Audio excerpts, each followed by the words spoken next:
My name is Owen.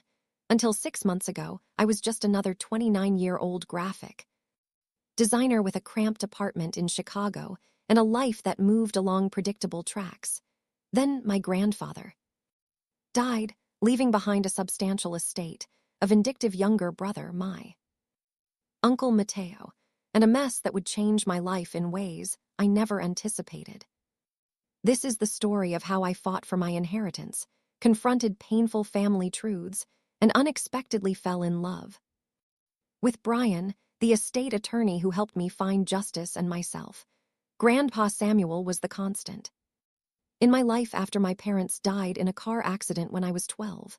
He raised me in his sprawling Victorian home in the Chicago suburbs, surrounded by his collection of first edition books and antique clocks. A retired judge, he was stern but fair, teaching me about integrity and perseverance while supporting my artistic inclinations even when they baffled him. I don't understand why anyone would pay for those computer drawings of yours, he'd say, peering at my digital illustrations through his reading glasses. But you've got talent, Owen. Always follow your talent. Uncle Mateo was Grandpa's opposite in every way. Opportunistic, charming to outsiders, but manipulative behind closed doors.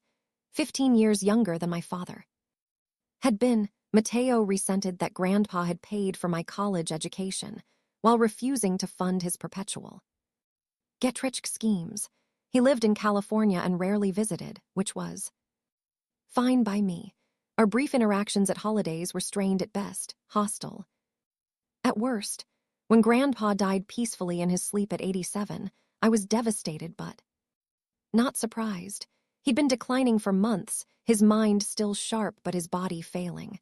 I organized the funeral, greeted distant relatives, and tried to process my grief.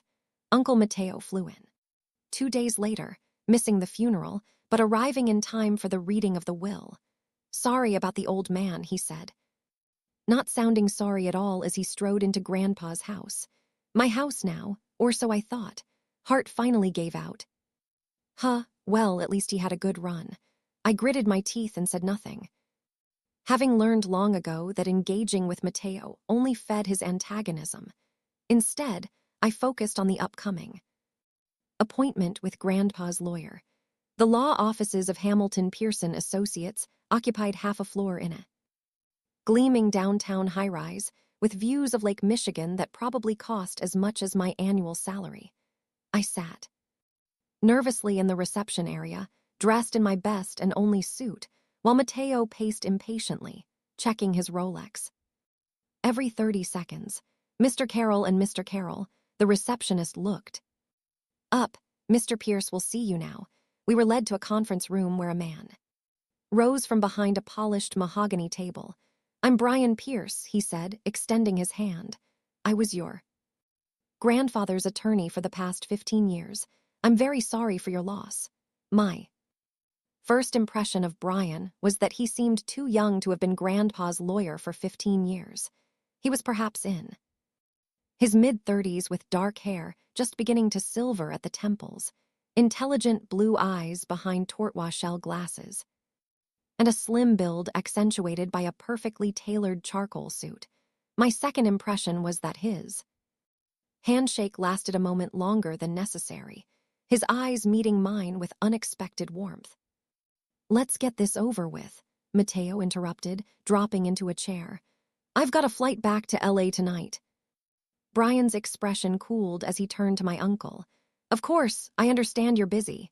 The slight emphasis on busy made it clear what he thought of Mateo missing his own brother's funeral.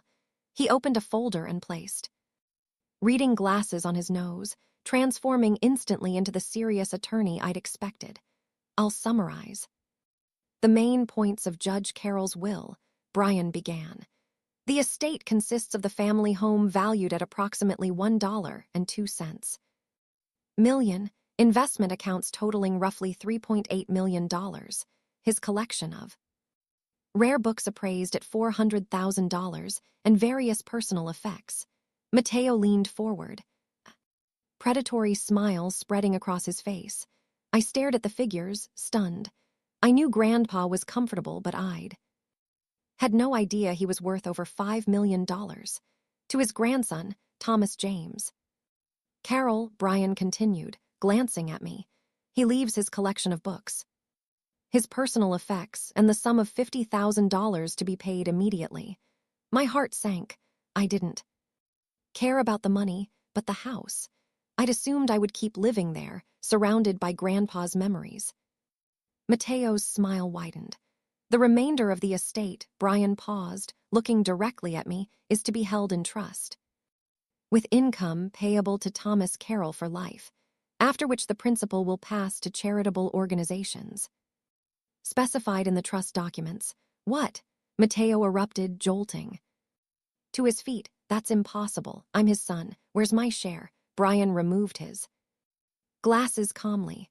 Judge Carroll left you a personal letter, Mr. Carroll, which I'm instructed to give you now. He handed an envelope to Mateo, who snatched it and tore it open. As Mateo read, his face flushed dark red. This is bullshit, he spat, crumpling the letter and throwing it across the table. He wasn't in his right mind. I'm contesting this.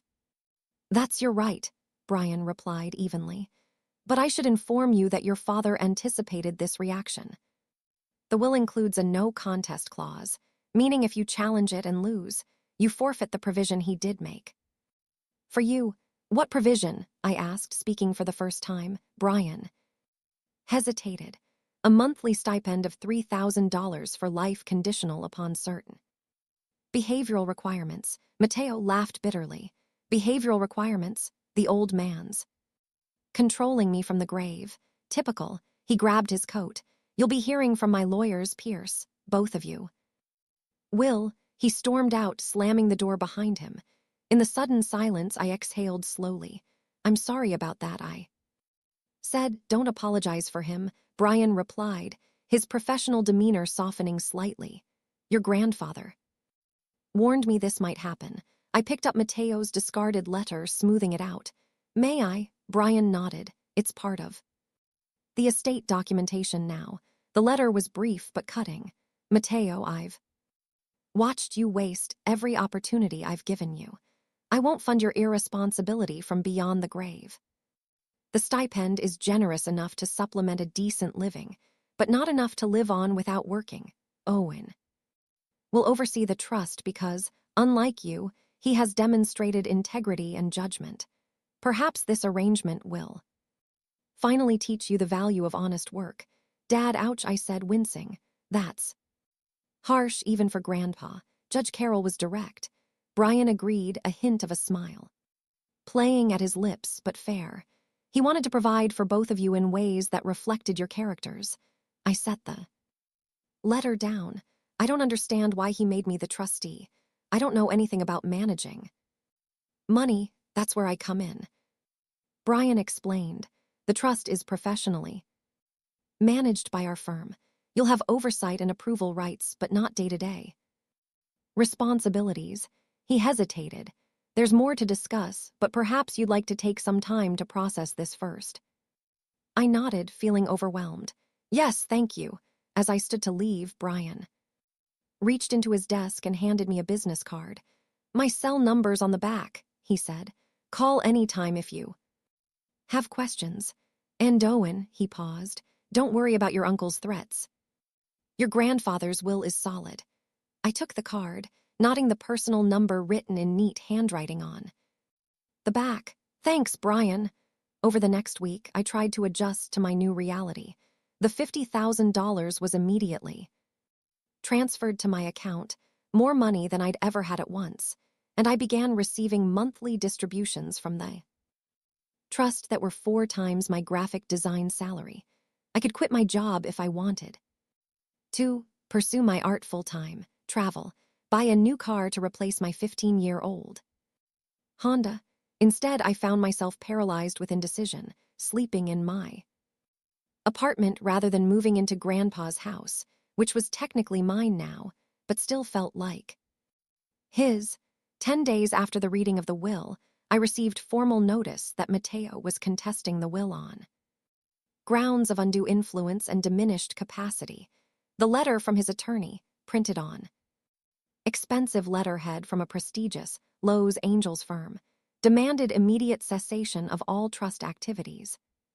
Pending legal resolution. Panic rising, I called the number on the back of Brian's card.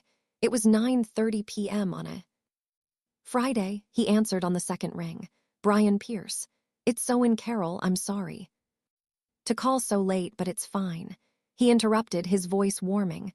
I was just finishing some work. What's up? I explained about Mateo's legal challenge, my voice growing more agitated with each sentence. Owen. Breathe, Brian said calmly. This is expected. Your uncle is following through on his threat, but it doesn't mean he'll succeed. He hired Schuyler and White, I said. I Googled them.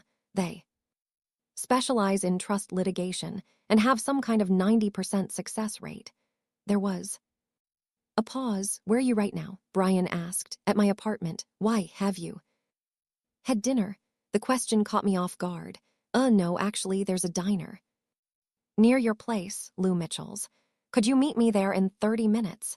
This will be easier to discuss in person, and I haven't eaten either. I hesitated, surprised by the informal suggestion. Sure, that would be great. Lou Mitchell's was a Chicago institution, serving comfort food 24/7 in a no-FR-ILS setting that attracted everyone from tourists to late shift workers.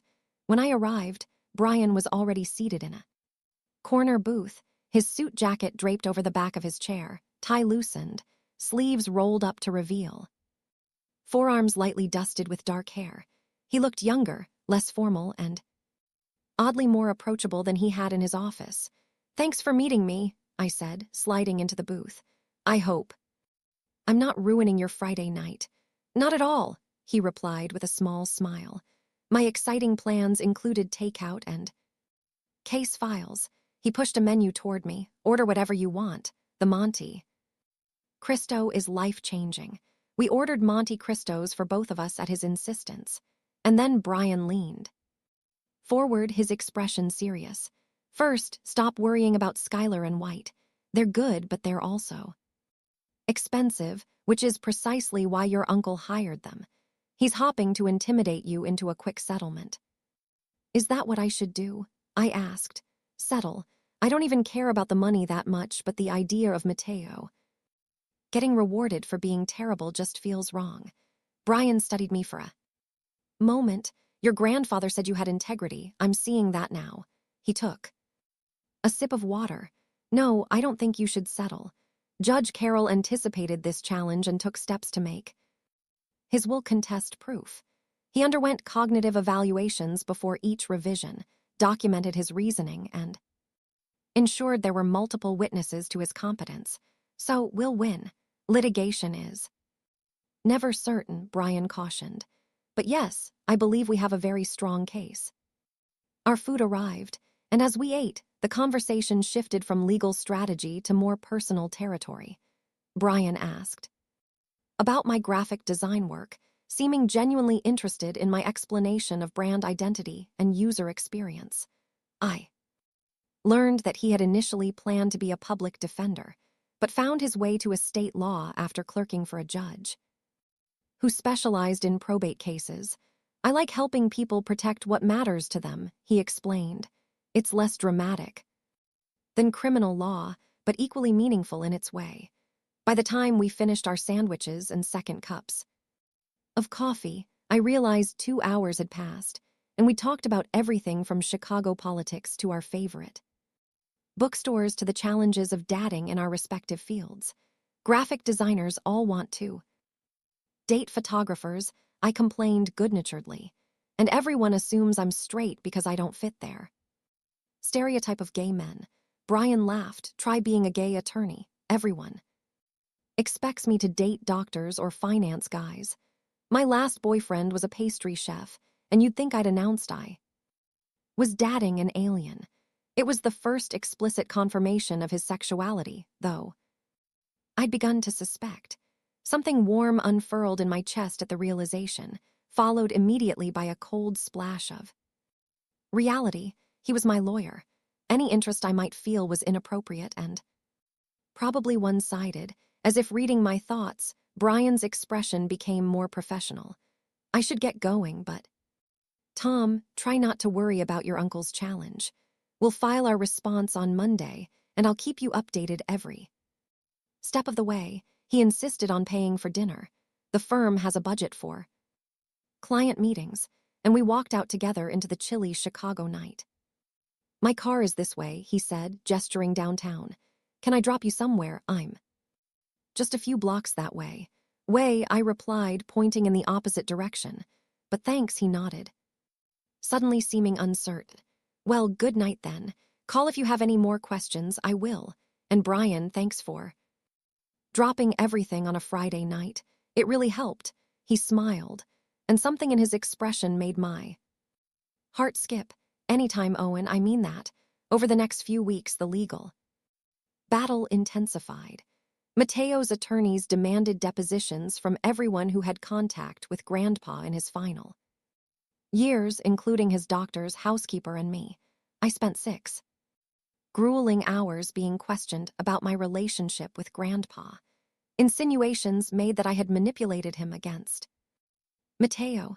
Through it all, Brian was a steady presence, objecting to the most outrageous questions, preparing me thoroughly beforehand and debriefing with me afterward. Our professional relationship gradually developed personal dimensions.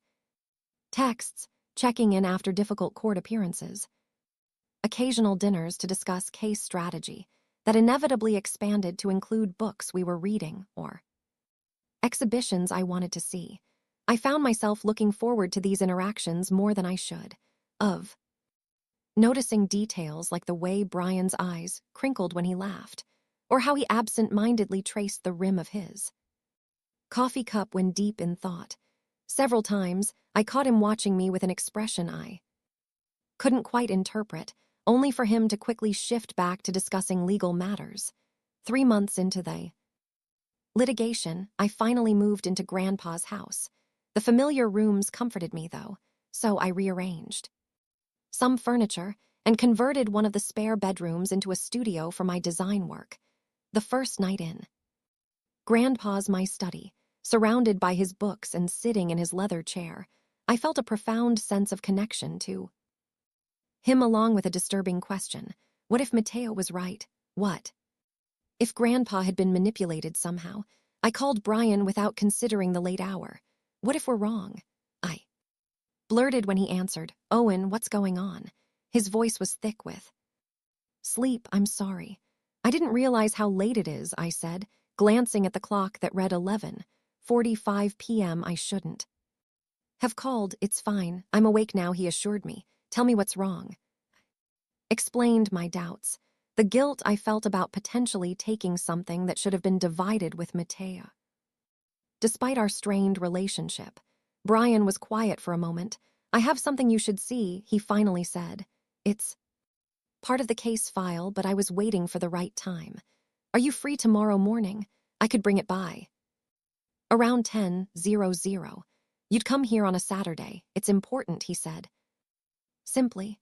The next morning, I nervously straightened up the already tidy house, suddenly self-conscious about Brian seeing where I lived. I needn't have worried. When he arrived promptly at 10, dressed casually in jeans and a navy sweater that brought out the blue of his eyes, his attention was immediately captured by the architecture. This place is amazing, he said, gazing up at the ornate ceiling medallion in the entryway. Original features mostly, I replied, pleased by his appreciation. Grandpa was meticulous about maintaining the historical elements, even when updating the systems. I gave him a quick tour that ended in the kitchen where I had coffee brewing. As we sat at the breakfast nook with our mugs, Brian pulled a DVD from his messenger bag. This is your grandfather's video testimony, he explained. He recorded it 6 months before he died after his cancer diagnosis. It's part of our evidence. But I thought you might want to see it privately first. My throat tightened.